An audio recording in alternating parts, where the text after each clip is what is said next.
Ils recherchent l'authenticité, dans un espace où tout semble mis en scène. Ils ne détestent pas les réseaux sociaux. Ils ne s'y reconnaissent tout simplement plus. Il ne s'agit pas d'être anti-technologie ou anti-social. Il s'agit plutôt de refuser de réduire sa vie à quelques moments forts. Car quand on a vu à quel point il est facile de manipuler la perception, on commence à apprécier ce qui ne peut pas être publié. Le silence, la profondeur, l'imperfection, la vérité.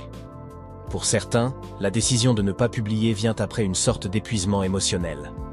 Peut-être ont-ils autrefois tout partagé, jusqu'au jour où cela a cessé de leur sembler réel. Ils ont réalisé que chaque fois qu'ils partageaient quelque chose de beau, ils ressentaient une pression invisible qui les poussait à continuer. Ils ne vivaient plus. Ils jouaient un rôle.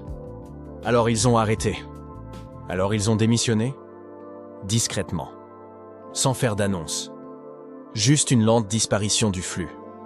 Mais voici ce qui est souvent mal compris. Ne pas publier ne signifie pas ne pas ressentir. Cela ne signifie pas qu'ils s'en moquent. Cela signifie souvent qu'ils s'en soucient trop. À propos de la présence, à la signification, à la protection de ce qui est sacré.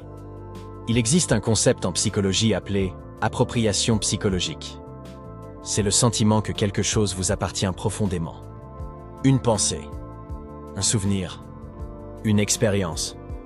Et lorsque vous la publiez, ce sentiment d'appropriation s'estompe légèrement.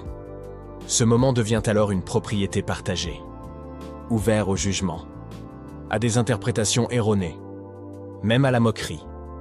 Ainsi, les personnes qui ne publient rien protègent souvent leur sentiment d'appartenance à la vie elle-même. Ils gardent leurs moments intouchables, privés, purs. Et peut-être que ce n'est pas de la tristesse ou du repli sur soi. C'est peut-être une forme de liberté tranquille.